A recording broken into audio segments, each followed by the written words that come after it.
sur le site de la municipalité. Il n'a pas encore été adopté, mais bonjour! Ça va bien, j'espère. Donc, consultation publique sur le règlement 596 sur l'occupation et l'entretien des bâtiments. Donc, tel que les procédures l'obligent, on consulte les citoyens avant l'adoption finale du règlement. Donc, je vais laisser la parole à Jacques qui va expliquer les tenants et aboutissants de ce règlement-là qui va être adopté sous peu. Donc, vous avez le petit plan de la présentation, c'est assez simple. L'adoption du règlement qui va avoir lieu lundi soir prochain, avec ou sans modification suite à l'assemblée de consultation. Et puis après ça, la deuxième partie, on va vous expliquer c'est quoi les prochaines étapes. Puis s'il y a des questions du public, on va tenter d'y répondre. Donc, le règlement sur l'occupation et l'entretien des bâtiments, c'est un règlement qui vise à régir l'occupation et l'entretien des bâtiments qui font partie de l'inventaire que la MRC de Masquinongé a adopté. Okay? Et, comme vous l'avez sur le tableau, c'est une obligation qui vient du ministère des Affaires municipales du Québec.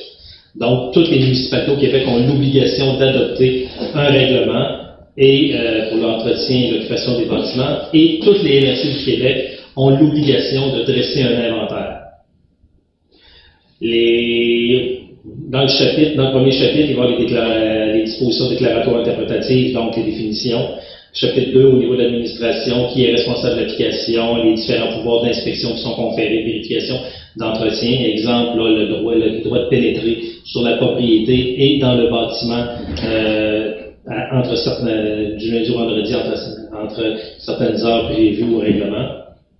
Ensuite, le chapitre 3, au niveau de l'occupation et l'entretien des bâtiments, c'est lui qui va fixer les normes obligatoires d'entretien, de salubrité et de sécurité. Donc, c'est là que vous allez avoir les dispositions, exemple, ceux qui n'occupent pas leur bâtiment l'hiver, la température minimum qui va être conservée dans le bâtiment. Okay?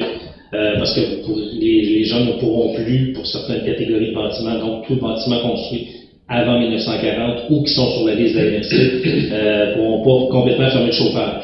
Je donne ça comme à titre d'exemple, pour éviter que les services hydroélectriques soient obligés d'intervenir parce que l'entrée d'eau a gelé et que l'eau a éclaté, il y a une fuite d'eau sur le réseau. Ensuite, les procédures et les sanctions du chapitre 4, mais toutes les personnes qui contreviendraient à la réglementation, c'est les amendes, les pénalités qui sont prévues. Et le chapitre 5, les dispositions finales, qui sont les dispositions administratives finales, puis l'abrogation des règlements antérieurs ou tout autre règlement qui pourrait être incompatible avec ce règlement-là. Les prochaines étapes, un peu comme je vous disais tout à l'heure, vous avez aujourd'hui, on procède à l'Assemblée publique de consultation. Pour vous rappeler, le conseil municipal ici a fait l'avis de présentation et le dépôt du projet de règlement le 4 mars. Oui. Donc, le 2 mars. Le 2 mars. Donc, à ce moment-là, le règlement a déjà été présenté en avis de motion et fait l'objet d'une consultation publique aujourd'hui. Devrait être adopté le 1er juin 2026 et après, il va y avoir la délivrance d'un certificat de conformité de la MRC. C'est écrit à venir parce que la MRC a 60 jours après la réception du document pour nous émettre un avis de conformité. Est-ce qu'il y a des questions? Ça concerne-tu juste les bâtiments qui sont patrimoniaux? Non, c'est tout. Au moment où on se parle, la liste que la MRC a adoptée le 25 mars 2026 concerne tous les bâtiments construits en 1940 et avant. Exemple, là, que bien je comprenne, là, si mon voisin, son environnement puis son bâtiment, il est pas en bon état, ça fait-tu partie des problèmes qui peut avoir une plainte ou que... Effectivement. Ça peut aller aussi loin qu'il manque une dizaine de baratins sur sa galerie. Comme le fait qu'il y ait des feuilles de venir d'invite. C'est que le bâtiment est complètement à l'abandon ou que le bâtiment a atteint un certain niveau de détérioration qui pourrait éventuellement, il n'est pas en péril le bâtiment, mais il pourrait le devenir. En dehors de ce règlement-là, il y a quand même des règlements municipaux qui sont en vigueur. Je pense au règlement sur les nuisances qui vont encadrer aussi ce type de manque d'entretien-là des bâtiments et un règlement de construction aussi. Ça vient compléter, mais ça vient surtout être mis en application conjointement avec l'inventaire qui a été adopté à la MRC. le but principal et le C'est quoi but la différence entre... c'est que le but recherché, c'est d'éviter qu'un propriétaire, délibérément, cesse d'entretenir son bâtiment jusqu'à temps qu'il s'écroule. Avant, il y avait peu ou pas de moyens d'intervention, sauf aller dans les tribunaux pour aller chercher une ordonnance de démolition. Mais comme le but, c'est de protéger le bâtiment, c'est pour permettre de forcer le propriétaire à faire un entretien minimum sur le bâtiment. Je peux me permettre, c'est que ça uniformise un peu le pouvoir d'intervention des municipalités. Ici, à Saint-Justin, on avait quand même une réglementation qui était complète, qui permettait d'intervenir et de s'assurer que les bâtiments étaient en bon état. Mais c'est pas le cas de toutes les municipalités au Québec. On a l'obligation d'adopter au moins le minimum qui est présenté ici. On peut être plus sévère si on le désire, on peut pas être moins sévère. Donc, ça vient au moins uniformiser à la grandeur du Québec l'obligation des propriétaires de bâtiments des entreprises.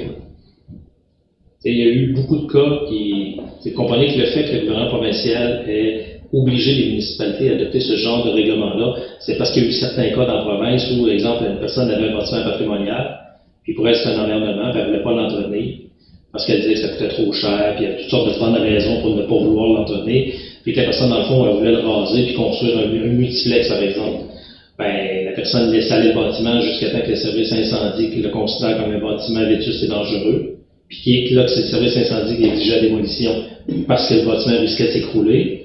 Puis là, dans le fond, le propriétaire réussissait à avoir indirectement ce que la ville avait refusé, qui était le refus du permis de démolition. Maintenant, les municipalités vont pouvoir intervenir et, en plus de refuser la démolition, ils vont pouvoir le forcer à l'entretenir et, à la limite, si le propriétaire ne faisait pas l'entretien, la municipalité pourrait aller jusqu'à faire l'entretien et le facturer au propriétaire. C'est des cas extrêmes, là. Là, je vous donne une réponse, pas pour une réponse pour Saint-Justin, c'est une réponse au niveau provincial. Est-ce que les municipalités ont les moyens de mettre en application ce nouveau règlement-là? Est-ce que le gouvernement, la MRC, vous donne les moyens ou c'est la MRC qui va l'appliquer? C'est chacune des municipalités qui va devoir l'appliquer. À votre question, est-ce que les municipalités ont le moyen? Je vous dirais, il y a deux considérations, la question financière, puis il y a la question politique. Parce que le choix d'appliquer puis d'aller jusqu'au bout ce genre de disposition-là, c'est quand même une décision qui, au niveau politique, est assez lourde de conséquences. Tout dépendant du contexte, là, donc l'application risque d'être très variable d'une municipalité à l'autre. J'avais 150 questions, j'en ai posé une, mais 149 autres, je m'en rappelle plus. S'il y en a une qui vaut bien, je peux m'appeler.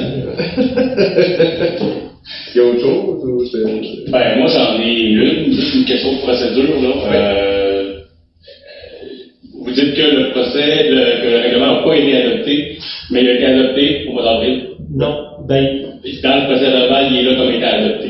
Il a été adopté, sauf qu'il n'avait pas fait l'objet d'une consultation publique préalable comme ce soir, ce qui fait qu'on on le réadopte. OK. Donc, la version d'avril n'entrera jamais en vigueur, c'est la version de juin qui va entrer en vigueur. OK. Et pourquoi dans l'avis de convocation du 30 avril, c'est mentionné que ça a été adopté le 2 avril? Pourquoi dans le procès-verbal, c'est écrit comme ça? Non, dans l'avis de consultation. Ça dit que lors d'une séance tenue le 2 mars, le conseil municipal a adopté le projet de règlement. C'est une coquille, ça aurait dû être lors de la séance du 2 mars, a fait la présentation du projet de règlement. OK. Moi aussi, j'ai lu la même chose que... Merci d'avoir souligné la coquille. On va modifier nos documents pour les archives en conséquence. Oui. J'ai une autre question.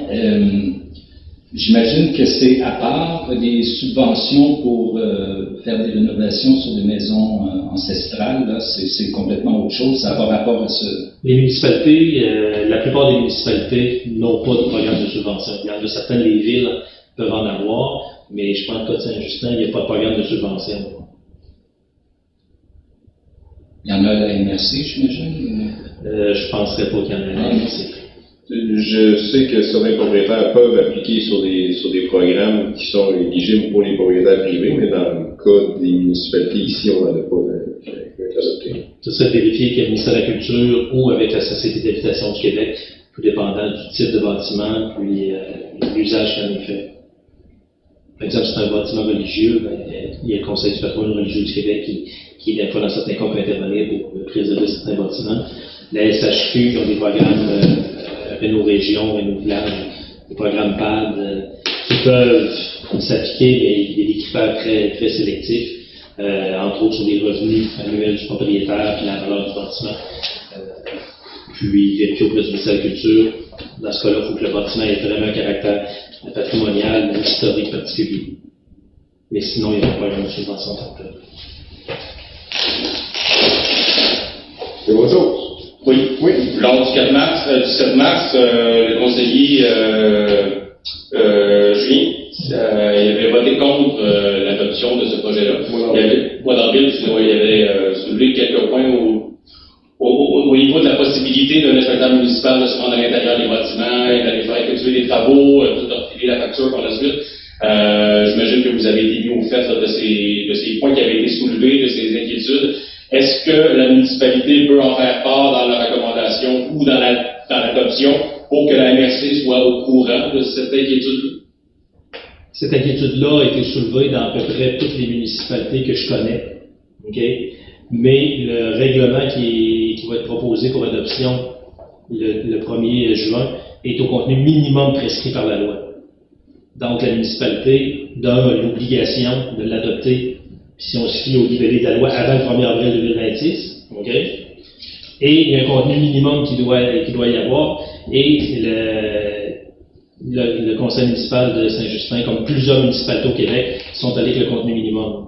Fait que oui, il peut y avoir des objections, j'en avais entendu parler, là, oui, il peut y avoir des objections qui peuvent être émises, sauf que si la municipalité, les conséquences de ne pas adopter ce règlement-là, c'est qu'il n'y a aucun permis de démolition qui peut être émis, puis une personne qui voudrait démolir un bâtiment, ben c'est le ministère de la Culture qui doit se prononcer. Donc c'est des délais de 60 à 90 jours. Puis c'est comme ça depuis 2019. Tu sais, quand on dit, voyons, pourquoi on avait jusqu'en avril 2026 pour l'adopter, c'est que les MRC ont été prévenus quand même quelques années à l'avance de procéder. Donc, ici, dans le cas de Saint-Justin, ben, ils ne voulaient pas adopter le règlement tant aussi longtemps qu'ils ne voyaient pas le contenu de la liste de la MRC, ce qui est un peu normal aussi. C'est la MRC qui a traîné avant de le donner, si je comprends. Je ne sais pas les seuls, là, mais oui, c'est un peu ça la réponse. Mais qu'il ait traîné ou pas, le règlement est au contenu minimum quand même. Puis la problématique, je vous dirais, c'est pas tant le contenu du règlement que la liste des bâtiments auxquels il va s'appliquer. Puis cette liste-là devait être dressée il y a quelques semaines. Elle a été adoptée par la MRC de mémoire le 25 mars. C'est un inventaire intérimaire. Donc, il contient tous les bâtiments qui ont été construits avant 1940. L'inventaire final va être évidemment peaufiné, révisé, parce que pour l'instant, on se doute bien que la très grande... Selon la date inscrite au rôle d'évaluation? Selon la date inscrite, oui, exactement. OK, parfait. Et donc, on se doute bien que la très grande majorité des bâtiments de Saint-Justin font partie de cet inventaire intérimaire-là. C'est pas un inventaire final, mais au moins, il y a eu un inventaire qui a été déposé 2026 pour que les municipalités puissent adopter ce règlement-là et se conformer à la loi, mais effectivement, ça a été assez dernière minute de ce côté-là. Puis dans les points que vous avez donnés pour rassurer un peu la population, vous avez parlé de, c'est bien beau qu'on adopte le résultat, mais au niveau de l'application de ces articles de loi, il pourrait y avoir une certaine latitude d'adopter ici. Est-ce que c'est toujours délégué aux inspecteurs municipaux l'application de ces règlements, ou ça va être avec les inspecteurs de la MRC? Les inspecteurs de la municipalité. Fait que la latitude est toujours permise. Ben, c'est toujours possible. La MRC n'a pas d'inspecteur. OK. Des évaluateurs, mais pas d'inspecteurs. Parfait. Autre chose. Pas tout en même temps, s'il vous plaît. Trois fois. Merci beaucoup. Voilà. Merci de votre présence. C'est gentil.